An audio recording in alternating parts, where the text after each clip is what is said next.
drop it.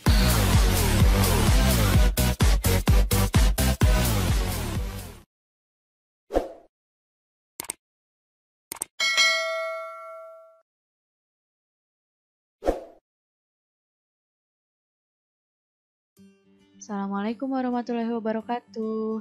Halo anak-anak semua. Hari ini kita akan belajar tema 2, subtema 2, pembelajaran keempat.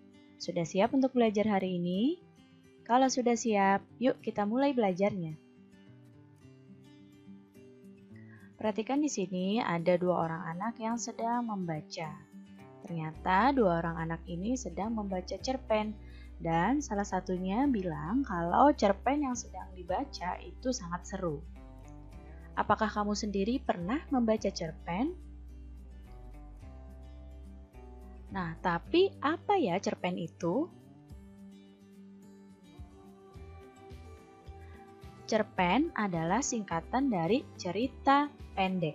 Cerpen itu merupakan teks fiksi atau teks yang tidak nyata. Fiksi itu tidak nyata ya. Nah, biasanya cerpen berisi satu tokoh utama yang menjadi pusat dalam cerita.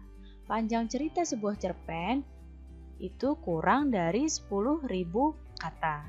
Jadi, cerpen adalah singkatan dari cerita pendek yang panjang ceritanya kurang dari 10.000 kata. Bagaimana cara menggali informasi dalam cerpen? Nah, yang pertama, kamu harus membaca cerpennya dulu dengan seksama atau dengan cermat. Dibaca dulu cerpen yang secara keseluruhan. Setelah itu, kamu membuat daftar pertanyaan sebanyak-banyaknya. Menggunakan kata tanya yang kemarin sudah kita pelajari, yaitu bisa menggunakan kata tanya apa, bagaimana, mengapa, siapa, di mana, dan berapa. Kemudian, setelah membuat daftar pertanyaan sebanyak-banyaknya, kamu cari jawaban dari pertanyaan-pertanyaan yang telah kamu buat. Nah, setelah itu, kamu rangkai kembali jawaban-jawaban tersebut menjadi satu paragraf singkat. Nah, sekarang kita akan masuk tentang kegiatan ekonomi. Kegiatan ekonomi ini dibagi menjadi 3, yaitu produksi, distribusi, dan konsumsi.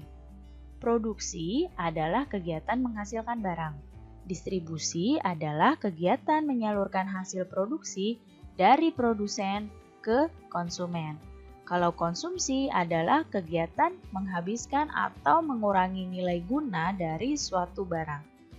Sekarang kita akan bahas satu persatu. Yang pertama adalah produksi.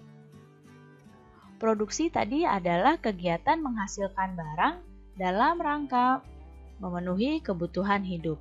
Orang yang melakukan kegiatan produksi itu disebut dengan produsen.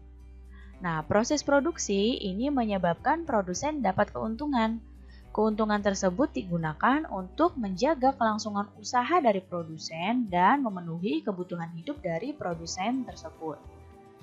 Lihat di sini ada bahan baku. Bahan baku ini yang digambar adalah tebu. Ya, kemudian tebu ini diolah di pabrik oleh produsen supaya menjadi gula. Jadi bahan bakunya adalah tebu, kemudian diolah di pabrik gula oleh produsen supaya menjadi kristal-kristal gula.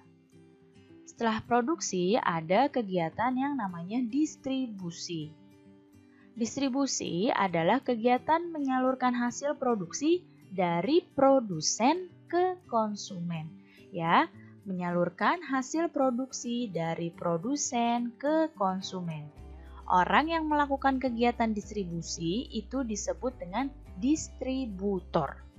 Ya, orang yang melakukan kegiatan distribusi adalah distributor. Nah, kelancaran distribusi barang membutuhkan sarana transportasi dan akses yang memadai. Tujuannya apa? Tujuannya agar hasil produksi dapat segera sampai ke konsumen dengan cepat dan tepat. Nah, distribusi ini bisa melalui jalur darat menggunakan truk, kemudian melalui laut menggunakan kapal laut, Dan juga distribusi melalui udara itu menggunakan kapal udara. Kalau masih dalam satu pulau, biasanya distribusi dilakukan melalui jalur darat.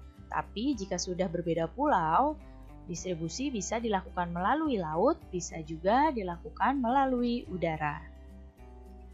Dan yang ketiga adalah konsumsi. Konsumsi adalah kegiatan menghabiskan atau mengurangi nilai guna suatu barang untuk memenuhi kebutuhan hidup. Orang yang melakukan konsumsi ini disebut dengan konsumen. Ya, jadi konsumen adalah orang yang melakukan kegiatan konsumsi.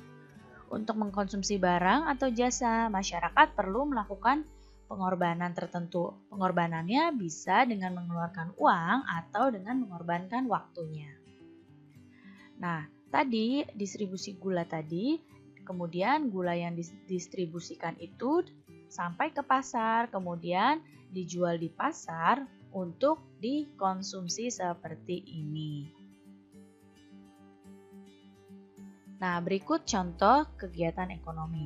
Di sini Ibu mencontohkan kegiatan ekonomi pada gula, ya, pada produksi gula. Pertama, di sini ada proses produksi. Proses produksi di sini adalah tebu dipanen oleh petani, kemudian dikirim ke pabrik untuk diproses, ya, agar menjadi gula pasir. Setelah proses produksi, gula pasirnya jadi dan dikemas seperti ini, masuk ke proses distribusi. Proses distribusi ini, gula pasir yang sudah dikemas di pabrik, kemudian didistribusikan atau dikirim dari produsen ke konsumen. Di sini dikirimnya menggunakan truk. Kemudian yang terakhir adalah konsumsi. Konsumsi ini gula pasir yang sudah dikirim dari proses distribusi ini, ada yang masuk ke pasar, ada yang masuk ke swalayan. Kemudian gula ini dibeli oleh konsumen untuk dikonsumsi dalam kehidupan sehari-hari. Baik, cukup sekian ya penjelasan Ibu kali ini. Mudah-mudahan kalian dapat paham dan mengerti. Terima kasih anak-anak semua. Sampai jumpa lagi. Wassalamualaikum warahmatullahi wabarakatuh.